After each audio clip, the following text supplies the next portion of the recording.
गला तो वो बीबी सकीना का था। जब जनाब सैयद सज्जाद अपना सर उठाते थे, बीबी कहती थी भाई मैं मर जाऊंगी, मेरी रस्म खोल दो मेरे भाई, मैं मर जाऊंगी। यही वजह है मेरा चौथा इमाम करबला से कूफा, कूफा से शाम रुकू की हालत में चला है। आप हम ऐसे करें हजरात, बहुत कम वक्त लोगों पर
संगत में बराए करम पांचवा मिसरा हम खुद पढ़ाएंगे, आप जवाब न दें। रसन खोल दो भाई मेरे गले की, रसन खोल दो भाई मेरे गले की, रसन खोल दो, रसन खोल दो भाई मेरे गले की,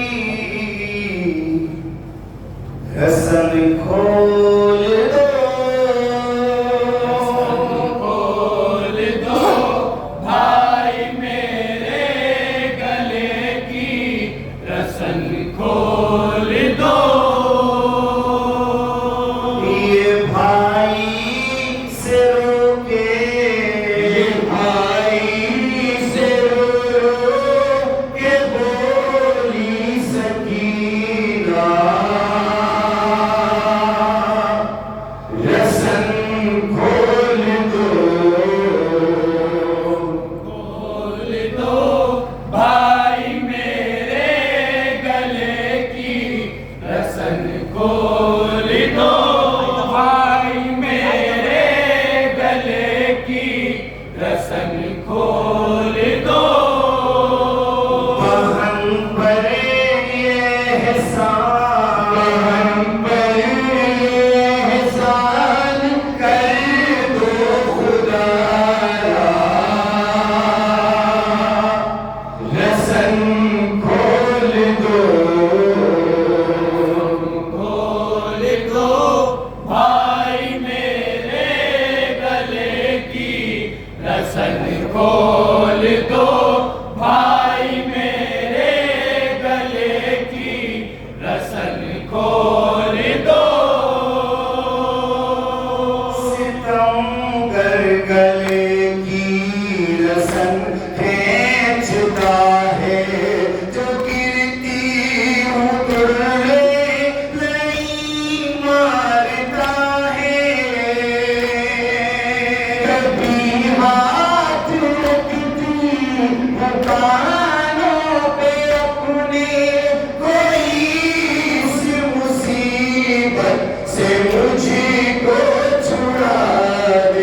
बड़े नाज़ों से है, बड़े नाज़ों से मुझको बाबा ने पाला।